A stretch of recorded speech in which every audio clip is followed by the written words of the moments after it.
Assalamualaikum warahmatullahi wabarakatuh. Salam kebajikan, Om Swastiastu.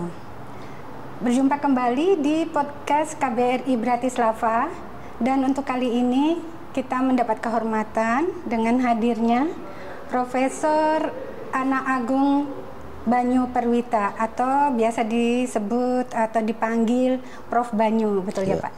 Terima kasih. Nah, Prof, langsung aja nih. Ya. Pertanyaan pertama, boleh nggak di-share sedikit aja mengenai perjalanan akademis Bapak sehingga menjadi profesor? Saya terima kasih sebelumnya Bu dan KBRI Bratislava yang telah memfasilitasi kedatangan saya ke sini. Tentu ini sebuah kehormatan buat saya muncul di podcast KBRI Bratislava. Merespon pertanyaan Ibu, saya lulus S1 dari jurusan Hubungan Internasional di Universitas Parahyangan, Bandung. Itu sekitar tahun 92. Kemudian saya lulus S2, Master of Art in International Relations and Strategic Studies dari University of Lancaster. Kebetulan saya mendapatkan beasiswa British Chevening Scholarship, itu tahun 95. Dan kemudian tahun 2002 saya menyelesaikan studi S3, Doctor of Philosophy in Foreign Policy and Asian Studies di Flinders University di Australia. Kebetulan saya juga mendapatkan Australian Development Scholarship. Itu perjalanan pendidikan formal saya. Namun setelah itu saya juga sempat keliling dunia untuk menjadi Fulbright Fellow, mendapatkan beasiswa dari Kementerian Luar Negeri Amerika Serikat untuk menjadi visiting fellow di University of South Carolina di Columbia selama 6 bulan. Kemudian juga menjadi visiting fellow di Nordic Institute of Asian Studies di Denmark, Copenhagen. Kemudian juga menjadi visiting fellow di University of Gießen di Jerman, dekat dengan Frankfurt. Dan dari tahun 2019-2024 saya kebetulan menjadi visiting professor di University of Guangxi, Nanning di China. Nah, itu beberapa perjalanan pendidikan saya. Kemudian saya mendapatkan profesor kebetulan pada umur 40 tahun persis, tahun 2007. Muda dong ya Pak, masih muda banget. Relatif muda, dan konon katanya itu profesor termuda dalam bidang hubungan internasional di Indonesia pada saat itu. Dan saya sudah beberapa kali mengajar di Universitas Parahyangan, di Presiden University, dan kemudian sekarang ini saya menjadi profesor hubungan internasional di Universitas Pertahanan Indonesia di Jakarta, atau Indonesia Defense University. Kebetulan saya juga banyak menjadi semacam narasumber, baik untuk Kementerian Luar Negeri, Kementerian Pertahanan, lembaga ketenagaan nasional, kemudian juga mengajar di beberapa sekolah staf komando angkatan, baik angkatan udara, ya, laut, dan TNI. Iya, perjalanan karirnya setelah lumayan, jadi profesor atau setelah jadi sarjana juga Bapak udah merintis karirnya fokus ke hubungan internasional. Iya, dan dalam bidang pendidikan. Dalam bidang pendidikan juga. Pastinya udah banyak dong ya Pak buku-bukunya dan artikel-artikel di jurnal-jurnal. Lumayan, di buku saja sudah hampir 30, baik menulis sendiri maupun menjadi editor, menjadi kontributor, baik itu di dalam maupun luar negeri juga. Beberapa puluh artikel juga, atau ratusan artikel yang banyak juga dikutip. Bisa dicek nanti di Google Scholar. Sip. Dari nama saya, nanti saya lakukan. Oke, Pak, dari semua itu hingga saat ini, apa yang menurut Bapak merupakan best achievement Bapak yang mempengaruhi Bapak secara pribadi dan juga memiliki kontribusi terhadap halayak, at least terhadap secara nasional di Indonesia? Ya, perjalanan saya sampai hari ini yang paling saya banggakan tentu ya, itu bisa mencapai profesor atau guru besar ya. Karena saya yakin setiap dosen itu ingin menjadi guru besar atau profesor. Sama halnya seperti pegawai di Kementerian Luar Negeri di Indonesia atau Kementerian Luar Negeri dimanapun, pasti tentu cita-citanya menjadi ambassador, karena itu kan posisi atau tertinggi gitu ya. Atau sama di tentara, mungkin mereka pasti akan menginginkan bisa jadi jenderal gitu. Jadi saya pikir itu the biggest achievement that I can have so far gitu. Yang bisa kemudian mendorong saya bisa berkontribusi sedikit demi sedikit untuk NKRI. Demikian Bu. Iya. Saya lihat pengalaman Bapak juga udah keliling dunia dan kemana-mana dengan segala ilmu yang dimiliki. Saya lihat Bapak juga sudah semacam apa ya, sebagai seorang diplomat juga di bidang pertahanan kalau bisa saya katakan ya Pak ya. Apakah bidang ini ada Bapak memilih hubungan internasional ini pilihan sendiri atau cita-cita sejak kecil atau ada pengaruh lain dari keluarga atau teman? Sebetulnya kalau saya boleh jujur, itu saya dipengaruhi oleh keluarga besar saya. Kebetulan kan banyak yang menjadi diplomat dan ada yang menjadi duta besar gitu ya. Jadi sebetulnya cita-citanya awalnya itu ingin menjadi diplomat. Ya. Tapi saya pikir ketika kemudian saya berproses, kok kayaknya menjadi dosen itu juga mengasihkan gitu loh.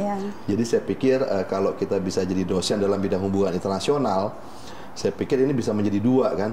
Di satu sisi mungkin juga membantu pemerintah dalam konteks non formal menjadi diplomat Indonesia, dan saya pikir itu yang sudah saya lakukan selama ini, menjadi visiting fellow di beberapa tempat di dunia.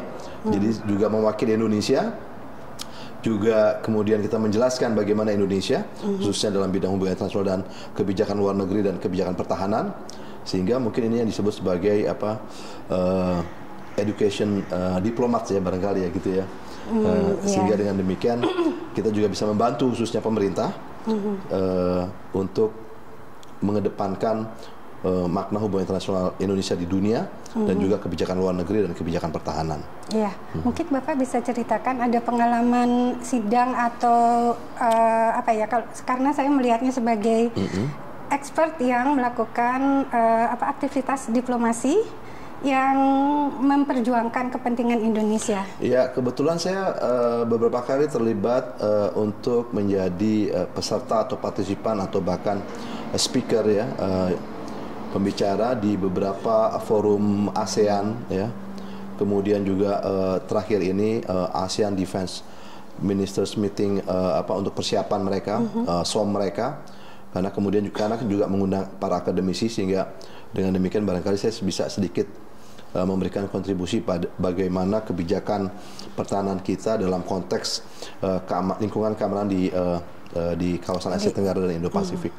Jadi kebetulan beberapa pengalaman seperti tadi itu bisa menjadi pelajaran bukan saja untuk Indonesia, tapi juga saya bisa menularkannya untuk para mahasiswa saya, baik S1, S2, dan S3. Kebetulan sekarang saya lebih banyak mengajar untuk program S2 dan S3 di Universitas Pertahanan Indonesia. Ya, mungkin itu juga yang menarik Bapak ke Bratislava ini untuk menghadiri CEE Asia Forum. Ya, kebetulan ya. Itu apa aja isinya Pak, dan apa yang pesan-pesan Bapak yang disampaikan di forum itu? Iya, ini sebuah kehormatan juga buat saya untuk bisa hadir pada Central and Eastern Europe Asia Forum 2024, di mana topik utamanya adalah ingin menghubungkan lebih dekat antara Eropa Tengah dan Eropa Timur dengan kawasan kita, Asia Tenggara dan Indo-Pasifik. Dan saya pikir ini adalah sebuah forum yang sangat penting ya, karena kita sekarang hari ini itu melakukan apa yang disebut sebagai transregionalism, bahwa tidak ada sebuah kawasan yang bisa berdiri sendiri. Dan kedua yang saya pikir juga penting sekali, ini bisa untuk melibatkan lebih banyak negara-negara di Eropa Tengah dan Timur, dan juga para akademisi tentunya, untuk lebih bisa memahami, dan bahkan masyarakat di sini bisa memahami bagaimana Indo-Pasifik. Karena kita tahu Indo-Pasifik, ASEAN, Asia Tenggara itu sekarang menjadi salah satu kawasan yang paling penting di dunia. Misalnya saja seperti contoh itu, Indo-Pasifik itu menjadi tujuan utama terbesar dari ekspornya EU. Tapi saya pikir belum banyak juga yang memahami Asia Pasifik atau Indo-Pasifik atau Asia Tenggara. Kemudian juga ASEAN, kawasan kita itu adalah trading partner yang kedua terbesar setelah Cina. Oleh karena itu saya pikir forum ini saya pikir hanya satu langkah awal untuk bisa memunculkan snowball effect lebih besar lagi untuk keterlibatan mereka di Indo-Pasifik. Dan kemudian juga adalah kita bisa saling memahami, karena kalau kita lihat beberapa negara Eropa Barat, EU yang lainnya, seperti misalnya saja Inggris, kemudian Prancis, Belanda, Itu mereka sudah, bahkan EU sendiri sudah memiliki strategi untuk kawasan Indo-Pasifik. Nah, saya pikir ini menjadi penting sekali karena kawasan Asia Tenggara dan khususnya Indo-Pasifik itu bukan saja penting secara ekonomi, tapi juga politik keamanan. Ibu tahu bahwa ada persoalan konflik di Laut Cina Selatan, persoalan di Semenanjung Korea, persoalan di Selat Taiwan, dan ini secara umum akan sangat mempengaruhi bagaimana ekonomi politik dunia itu akan bergerak ke depan.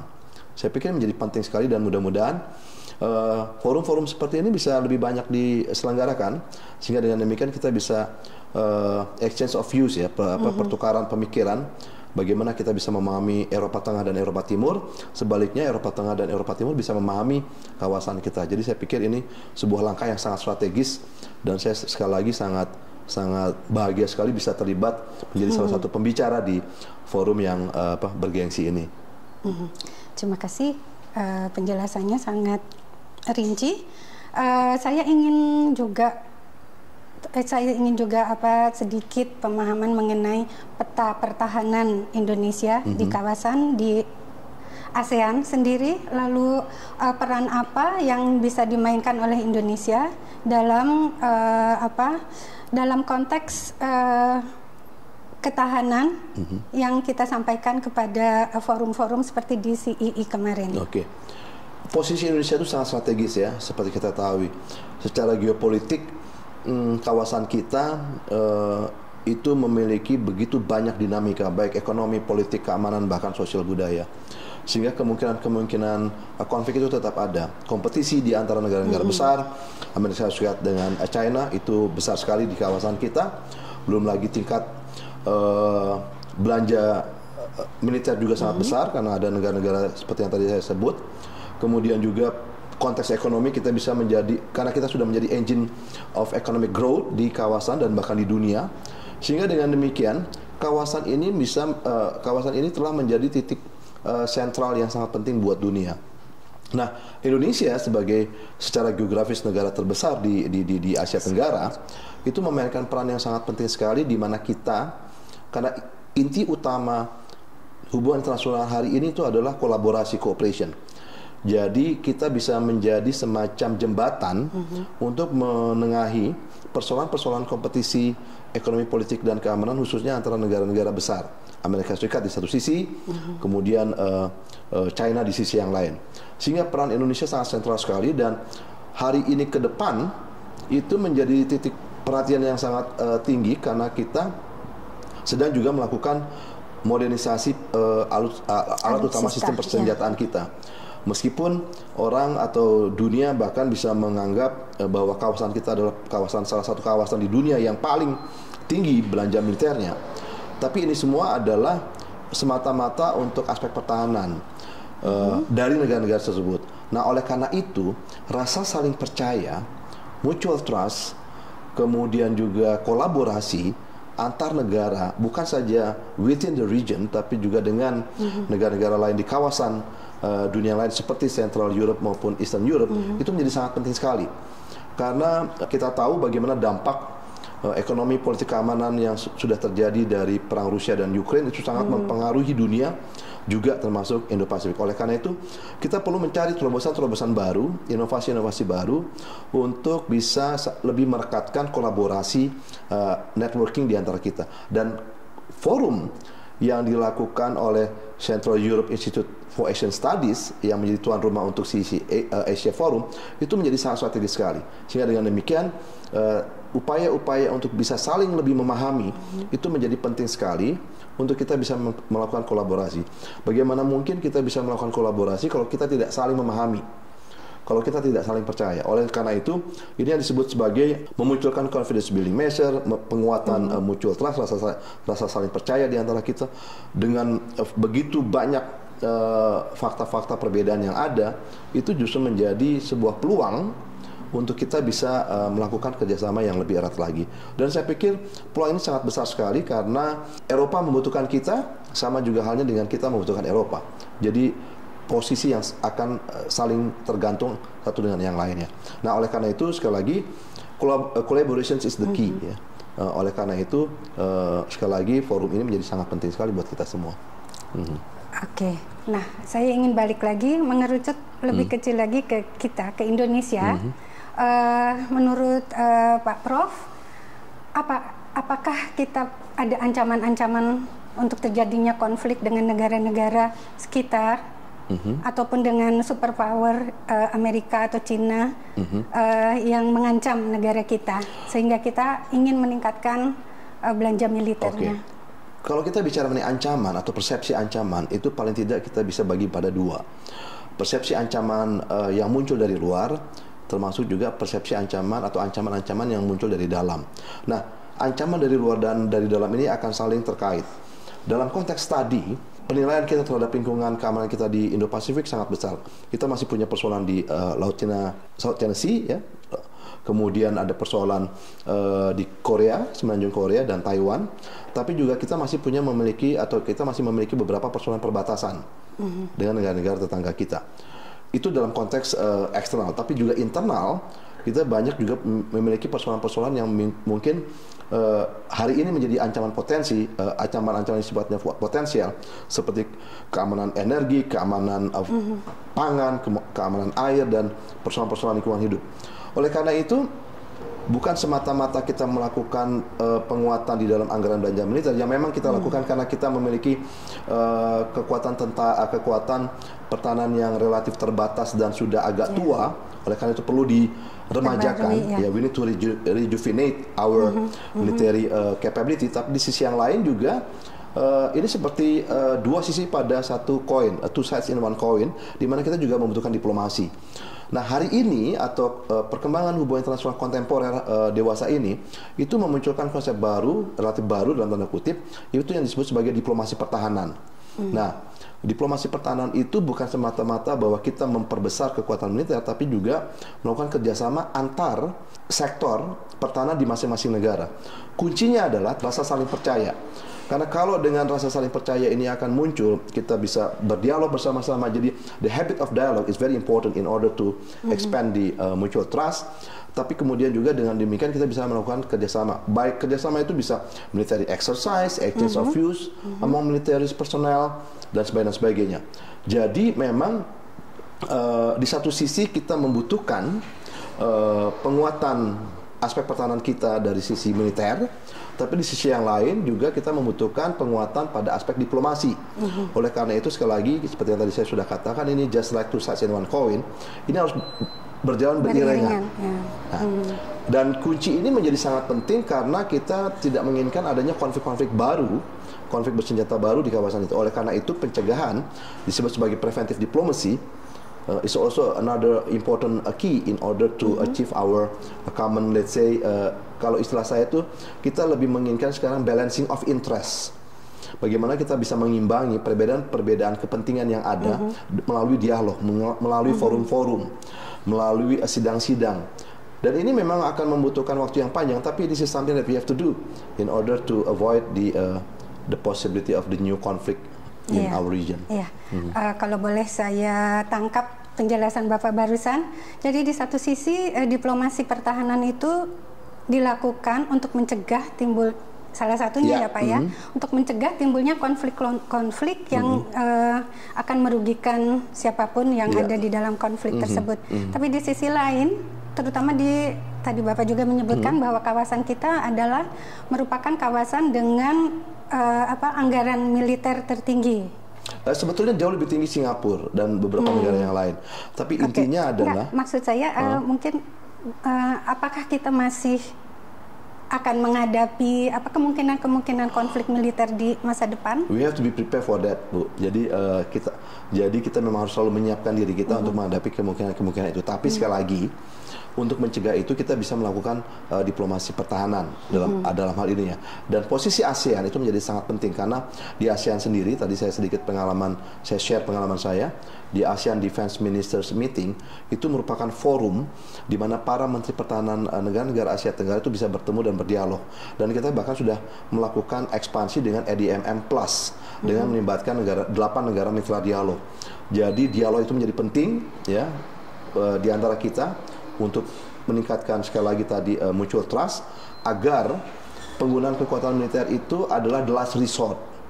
Ya. Nah, kalau kita bisa melakukan penggunaan militer, jadi dan ASEAN, posisi ASEAN menjadi penting sekali karena kita memiliki banyak mekanisme di situ, sehingga ASEAN Centrality menjadi penting dan Indonesia di sana juga memiliki peran yang sangat krusial bagaimana menavigasi ASEAN dan kemudian negara-negara besar yang lain yang punya kepentingan di sini untuk menghindari atau mengurangi sekecil mungkin ya kemungkinan penggunaan kekerasan, yaitu penggunaan instrumen-instrumen militer pertahanan.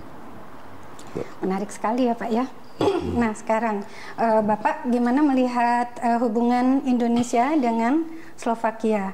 Apakah memiliki prospek yang bagus dalam kerjasama pertahanan? Ya, saya pikir kita memiliki prospek yang sangat bagus ya. Sejauh yang saya pahami, please correct me if I'm wrong, itu nggak semua negara-negara Asia Tenggara atau tidak semua negara-negara ASEAN memiliki perwakilan di Slovakia. Ya, jadi ke depan adalah yang perlu kita lakukan, dan saya pikir saya sudah cukup banyak berdiskusi dengan Bapak Dubes. Begitu banyak peluang yang muncul, baik ekonomi, politik, dan keamanan, bahkan pertahanan, yang bisa kita lakukan untuk bukan saja menggait investasi atau tapi rasa saling percaya di antara kita yang kemudian bisa kita tularkan untuk negara-negara di Asia Tenggara yang lainnya plus negara-negara Eropa Tengah dan Eropa Timur yang lainnya. Sehingga barangkali yang ingin saya sampaikan adalah penguatan hubungan Indonesia Slovakia itu menjadi hub nantinya, menjadi titik utama untuk kita bisa masuk ke negara-negara yang lainnya.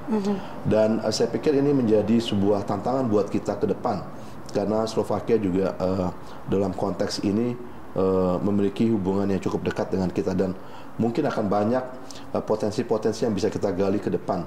Tapi intinya adalah frekuensi, intensitas untuk melakukan dialog dengan mereka itu menjadi penting sekali. Ya, termasuk di bidang pendidikan. Oh, jelas sekali ya. Apa betul. Unhan juga akan memberikan beasiswa untuk sebetulnya warga Slovakia? Yang saya tahu kita sudah memiliki kerjasama dan kita akan menjajaki kerjasama dengan universitas di sini dan dalam bidang pertahanan.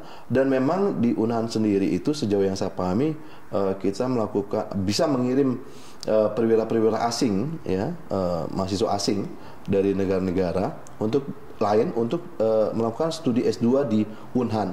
Saya pikir ini menjadi penting sekali karena kalau misalnya saja kita bisa menerima mereka, itu menjadi cikal bakal untuk bisa menumbuhkan rasa saling percaya sekali lagi, dan kemudian bisa menyebarkan sharing information tentang bukan saja tentang Indonesia tapi juga tentang Slovakia. Dan kita perlu belajar dari siapapun mengenai hal ini gitu loh. Apalagi kita kan memiliki prinsip kebijakan luar negeri yang bebas aktif ya. Iya betul. Gitu. Ini dari tadi sepertinya mulus-mulus aja ya Bapak tuh dari mulai sekolah, meniti karir hingga sekarang ini. Sebetulnya ada nggak sih challenge atau tantangan yang Bapak hadapi? Tantangannya banyak ya Bu, karena sebetulnya kan isu seperti pertahanan itu bukan sebuah isu yang bukan sebuah isu yang sangat menjual ya dalam tanda kutip ya. Indonesia sebagai negara besar itu membutuhkan banyak analis para pakar yang sangat memahami dan menguasai isu-isu keamanan pertahanan. Nah, dengan posisi Unhan tadi, saya pikir ini karena Unhan di Unhan juga banyak saya punya banyak mahasiswa dari kalangan sipil, bahkan mereka lebih banyak daripada kalangan militer. Itu akan menjadi lebih bagus karena kita membutuhkan di masa depan itu adalah orang-orang atau sarjana-sarjana atau para master, magister yang bukan saja menguasai ilmu mengenai kajian pertahanan, tapi juga kemudian ini bisa diimplementasikan untuk bagaimana mereka membawa Indonesia ke depan. Dan saya pikir ini sebuah tantangan yang besar karena kita perlu mendorong lebih banyak orang-orang Indonesia, anak-anak muda Indonesia untuk mempelajari keamanan dan pertahanan. Karena ini kan seperti sekali lagi pilihan ya untuk kita bisa menguasai ilmu pertahanan, bukan kemudian kita mendorong perang, tapi untuk memahami bagaimana semua negara konflik itu mencegah konflik itu tadi. Karena kami punya, misalnya saja contoh, kami punya program studi damai dan resolusi konflik, itu mempelajari itu semua. Kemudian ada diplomasi pertahanan juga, sehingga dengan demikian ini menjadi sebuah salah satu alat untuk melakukan hubungan dalam bidang diplomasi dan pertahanan itu lebih banyak dengan negara-negara lain, khususnya paling tidak di Asia Tenggara. Menarik. Yang terakhir mungkin Prof, apa harapan-harapan Profesor Banyu secara pribadi dalam konteks pertahanan Indonesia di masa depan? Ya, tentu saya sendiri dan mungkin banyak orang juga menginginkan Indonesia tumbuh menjadi negara yang besar dan maju ya. Termasuk juga dalam aspek pertahanan karena memang kita memiliki begitu banyak sumber daya. Tapi yang paling penting adalah juga ada banyak anak-anak muda Indonesia ke depan dan banyak sudah mulai sekarang, dan itu sebuah tren yang sangat positif, yang sangat bagus untuk lebih ikut memahami dan kemudian berkontribusi untuk aspek diplomasi dan pertahanan. Kebetulan saya juga punya beberapa mahasiswa dari Kemlu di Unhan ya, yang kemudian ini bisa menjadi saya pikir ini menjadi sebuah alat baru bagi kita dalam melakukan diplomasi, karena diplomasi itu kan sangat luas sekali ya. Memperluas wawasan juga ya. Jadi dengan demikian ada begitu banyak cabang-cabang dari diplomasi yang perlu kita kedepankan untuk menavigasi Indonesia mencapai Indonesia maju 2045, dan saya pikir ini bukan suatu hal yang mudah, tapi bukan sesuatu hal yang tidak mungkin untuk kita lakukan selama kita bisa bekerja sama. Sekali lagi kuncinya kolaborasi di antara kita semua, itu akan menjadi suatu hal yang sangat mutlak diperlukan untuk Indonesia ke depan. Terima kasih Profesor Banyu. Saya kira kita akhiri saja. Assalamualaikum warahmatullahi wabarakatuh. Om Santi Santi Om. Terima kasih Ibu. Terima kasih KBRI Bratislava.